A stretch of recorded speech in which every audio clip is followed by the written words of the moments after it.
Hey YouTube, it's Quiet Woods 2. It's been a while. This is a Mittleider raised bed. If you don't know what Mittleider is, it's a growing method. You can go to growfood.com and let me just show you what this is right here. That is an unusual custom soil. This is sawdust from an oak cut sawmill. So this is mostly oak, and I understand you can use just about everything except for black walnut. Anyway, also in here, this is 25% sawdust, and this is somewhat composted sawdust, but you can use it straight off the saw. And the other ingredient is 25% sand. I'm using washed masonry sand here. And but you can use several different types. But the Mittleider book, More Food for Your Garden by Jacob Mittleider, M-I-T-T-L-E-I-D-E-R. Anyway, I wanted to show you my little strawberry bed, and this is especially for my buddy up in Canada who also raises strawberries. This is my first shot at it. I've actually had very little experience. Someone gave me some plants one time, and they didn't survive and didn't do well. And we had turtles, terrapins, and they were quite hungry. They ate all the cantaloupes and the strawberries, so I don't think I ever got a one. But anyway, this is a bed that I built back during the heat of the summer. It's 4 feet wide and 12 feet long. Hey YouTube!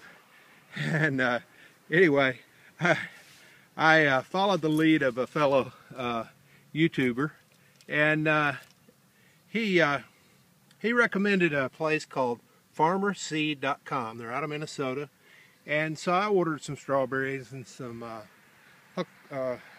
blueberry bushes and a few other little things, some asparagus. We like that. So we're trying our hand at some of these things. Got a couple of peppers. There's a little jalapeno that a friend gave me, and I just fertilized it and stuck it in a larger pot. It had been sitting around in a 4-inch pot for months, so I'm going to try to winter that and maybe bring it through the winter. And here's another one. I went in and stuck it in the ground. Let's see what it is. That is a King Arthur. And so I thought, well, I'll just try to keep them alive through this hot temperatures, and then maybe winter them and put them out again next year. But wanted to build a greenhouse. That isn't going to happen. Just got too many irons in the fire. But anyway, these strawberries, I wanted to find one that died after I planted it, and here it is. You can see this is the fresh plant. These have been here about 10 days maybe, and when they come in, they just have a little tiny growth. But here's what they look like. Here's the here's one that died. It passed away. Anyway, it looks kind of like the beard off of the turkey if it's a big turkey. But as you can see, there's a little crown right here, and you can see this leaf.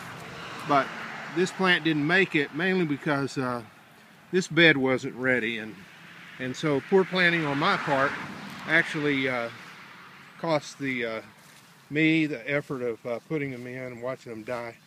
And as soon as they got planted, they'd sit around in the packages, the plastic packages. So if you order online, I recommend whatever you do, get them out of the plastic packages and get them in a shady area, get them watered, and don't let them do like I did. They just flat died. So when these came in, I got my Wonder Bar, and they plant bare root pine trees in this area.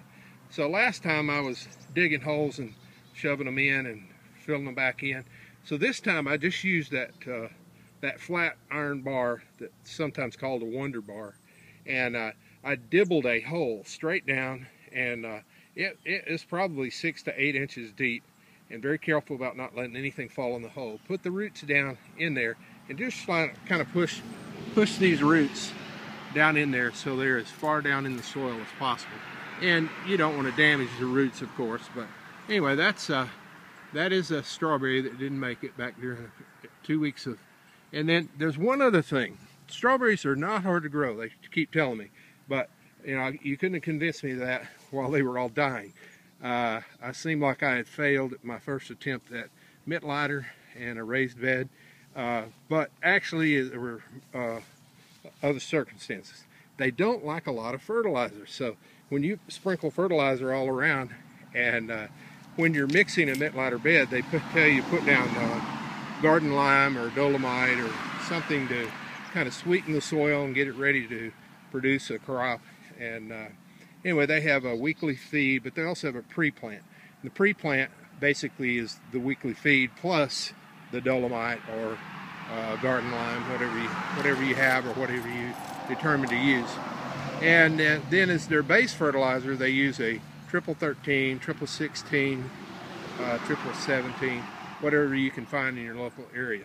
So I had a triple 13, and that's what I'm using. And even with that, that's probably too much to put on new strawberries. So we had a really live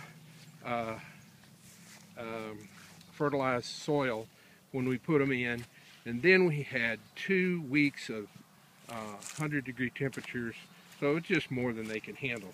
But I tell you what, I put these out the night they came in. There's my mailbox right over there.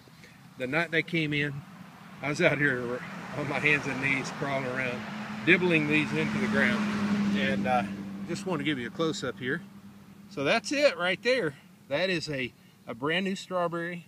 It appears to have some leaf differentiation. I understand that something is going on with the strawberries in the fall, and they're actually setting buds or whatever it is for the fruit next spring. And anyway, these are I think June bearing is what they're called. They're about 3 different types. And so anyway, I have not lost a single, I mean not one, have not lost a single strawberry plant. So obviously bare root strawberries are the way to go. You could hold 25 plants in one hand, and the package was very small. So anyway, my son for Father's Day went out and bought me a Bonnie plant at Walmart, and it's not focusing real well for some reason. But anyway, this Bonnie plant is Ozark Beauty, and I can't see much else about it. But I just threw it in the back row with plants. Got a little white flies going out here. Probably need to do a little spray. But anyway, this thing put out a runner, and boom. So I got me a cup, put me some potting mix in it, and I got a new plant off the deal. So thanks, Warren. And then that one had a baby, and there it is. So the mother plant had 2 daughter plants. And then the daughter plant put out one, and there it is. And now that granddaughter plant is putting out a new runner, and I think there's just about 2 or 3 more weeks of good weather. And here it is, right here. You see a little green end on it? That little rascal is trying to put in another plant. So right beside the sequoia branch. So these are all sequoia except for this largest one here, which was one my son gave me. And anyway, there are a few larger. Let's see, these are some of the brand new ones right here. This one's a new plant, that one's a new plant. But bingo, you can see these are quite a bit larger. There were about 20 out of 100 that survived the 200-degree temps and the hot fertilizer.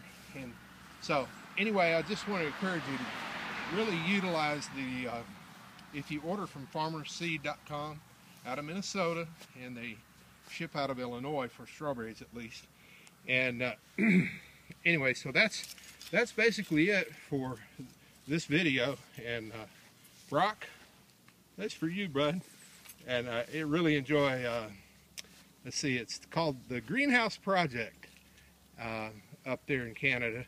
And Brock does a great job. I always enjoy watching his videos. So this is mainly for him and anyone else who likes to watch. So thanks a lot from the middle of Arkansas. It's Quiet Woods 2 signing off.